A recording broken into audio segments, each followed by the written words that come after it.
we're at the place where the landowner told me to park my wheeler and start walking south. So I'm going to unpack my gear here and ditch the wheeler because there's no modern trails to the site anymore. It said there was an old road that used to be here. I don't see any remnants of that. It might be, I don't know.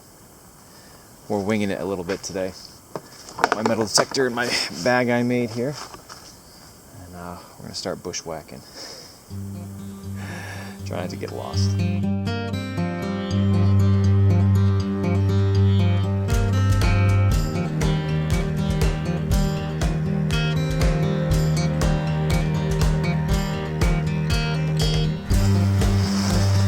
Still walking through, and right now I'm in this really interesting, I don't even know what you would call it, little ravine, I guess. We've got high walls up over there. We've got a cliff wall here. I was instructed to follow this ravine for quite a ways, and then I'll find a tree stand that's supposed to be right in the area of the cellar. So we're gonna keep walking. This is really cool. Beautiful day. Birds are chirping. Let's keep going.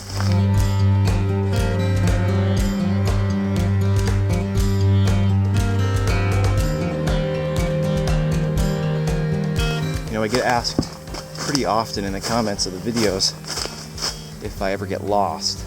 And I usually answer, not yet. I always have my phone, which I use for GPS. I can literally see my dot moving on a satellite image. And I have a backup battery in case my phone dies. Red squirrel's yelling at me over there. And if for some reason my phone just smashes, I have a compass. Again, I don't want to jinx myself. But I'm pretty confident that I'm not going to get lost today. I took bearings before I left my four-wheeler so that if my phone did not work anymore, I could use a compass to get back. I know where I am. I'll be able to get home. I appreciate all the concern.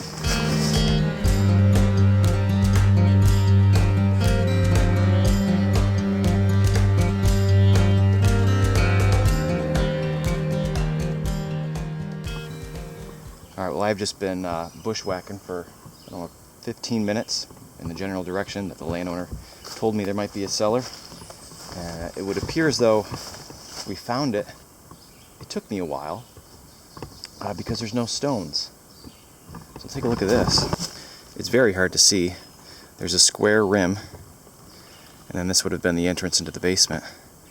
And it's just dirt. There's no stones in there, which either means the stones were taken to use elsewhere, or maybe they were very poor. I don't know. We'll find out. Luckily, there's lots of open area here, but it's all covered in ferns, which doesn't make for very easy swinging. But we'll see what we can do. Hope for the best.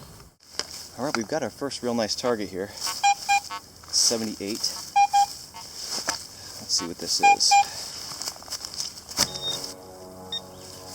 There it is.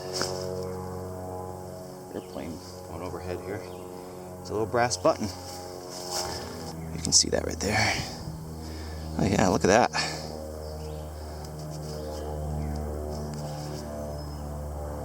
Cool. It says gilt down there, which is in reference to how many times it was gold plated. That's pretty good. I wasn't sure of the age of this place. This narrows it down to, early mid 1800s. So let's see what else we can find. All right, on every trip out, we got a spoon bowl, and it's iron, which is just another detail pointing towards a poor home up in the mountains, making a living for themselves off the land. All right, let's keep going. Look at that. Is that a cave? I think it's just a cavity underneath this blowover. You think there's a bear in there? Sasquatch?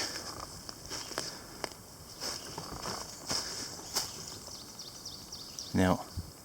Seems empty. Which is okay by me. We'll check it for treasure and then head on our way here.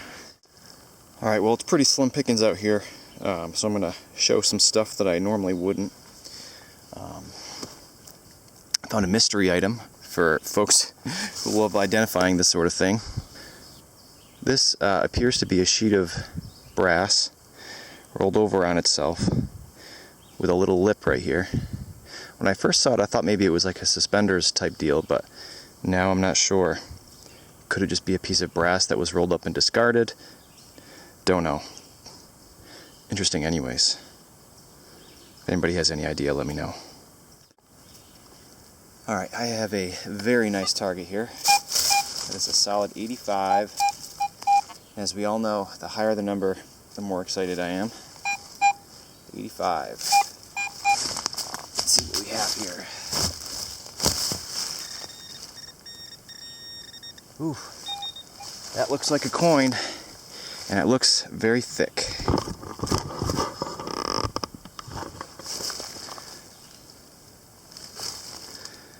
What do we have here?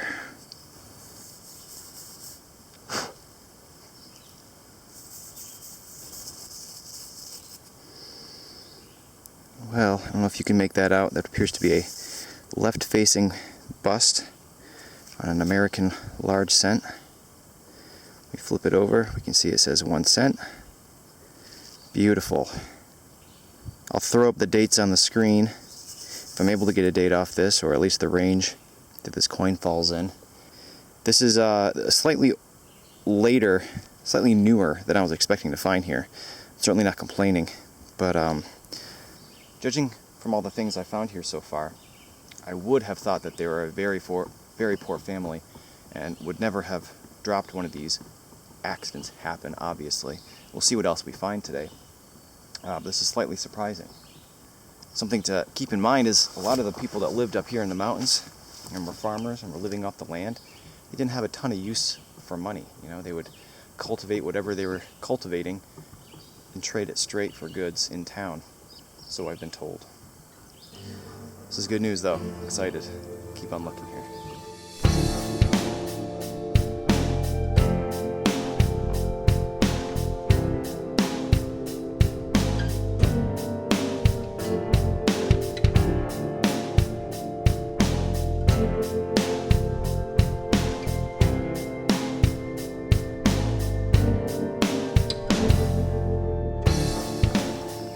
Well, I got a target, and when I dug, I found this super ashy soil. So maybe this was like a burn pit, or not sure exactly. But I found something that we never find out here. That's a super old fork. That is awesome. Obviously, the handle is gone. The place where it would have affixed is still here. It's bent up, but very, very cool. Little 2-prong fork. Was this what they would have used at the dinner table to put in their mouth, or was this like a serving fork? Hard to know for sure, but it's very, very interesting. We never find these. It's always spoons. Alright, let's keep going. Alright, well, we have another mystery item here. And at first glance, I thought it was like a drawer pull. But now I'm looking at it, it doesn't appear to be broken. I don't know, maybe these went into, I don't know. But,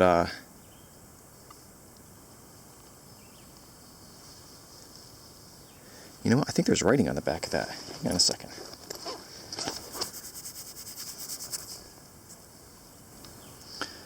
Alright, well, I don't know if you can see that, but it appears to be C-A-M-E-D.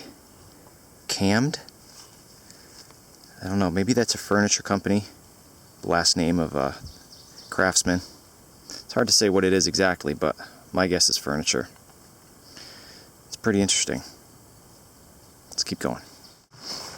You know, I was just walking around detecting, and I can't help but notice all of the humongous boulders that are in this area. It's really pretty awesome. We've got one there with trees growing out of the top of it. You might be able to see some off in the distance right there poking through. We've got another huge one right here. Just absolutely all over the place. And from what I understand, these were all deposited here from glaciers, however many thousands of years ago, last ice age. Pretty cool to think about. Alright, let's keep going. Alright, we've got another high tone here. 76. 76. Oh, I just saw it. Check it out. An intact crotal bell. That is awesome. I love these things. Completely intact. And I just snuck a peek at the bottom. And look how pretty it is. That is awesome. I wonder if there's a manufacturer on here. Let me clean it off best I can here. Alright, let's see if the clanger's still in there.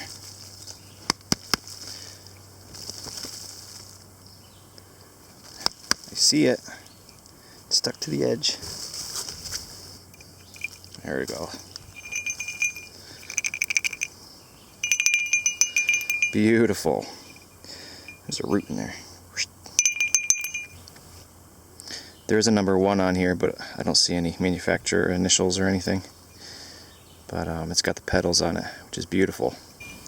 You know, it's easy to forget when we find brass items like this.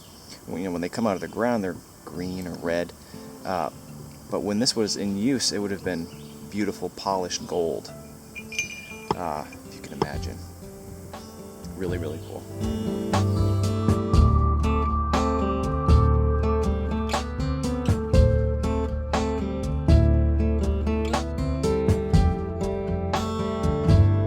Alright, calling it a day. Bugs are chasing me out again. I got a lot of comments about what to use for bug spray in one of the past videos with Eddie. I appreciate all of those suggestions. We were both wearing like 98% DEET bug spray, the deep wood stuff, and whatever those little black biting things were, they didn't care about DEET. Wearing the same stuff today, and you still get bit, you know. But anyway, not a bad day, really.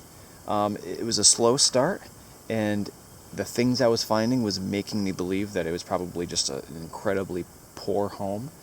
But clearly, even poor families drop valuable stuff. So, today, the finds include a complete crotal bell, and then very shortly after I found just a partial one. This one I believe to be brass, and this one actually I believe to be tombac.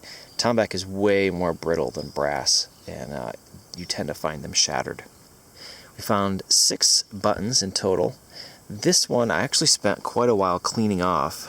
Maybe you can see it almost appears as though there's stars around the outside, and I really was hoping there'd be something in the middle there, like a little eagle or something, but don't think there is. Hard to say for sure. We found our mystery brass piece here, which has a name on it, which never happens. That's awesome. A couple little mystery items here. I assume this is an escutcheon behind a knob or something because of the square hole that's in it. And we also found one of these, which, if I had to guess, I would say is part of an old oil lamp. We have our fork, and unfortunately I lost the matching spoon. It's going to stay at the site, I guess. Our little mystery rounded piece of brass. Looking forward to hearing your suggestions on what you folks think that is. One giant musket ball, a little brass ring, and then finally our large cent. So I'm happy with that. I got to go on a fun trip on my four-wheeler, bushwhack it out into the middle of the woods and find some stuff from a couple hundred years ago. Hope you folks enjoyed that as much as I did, and see you soon.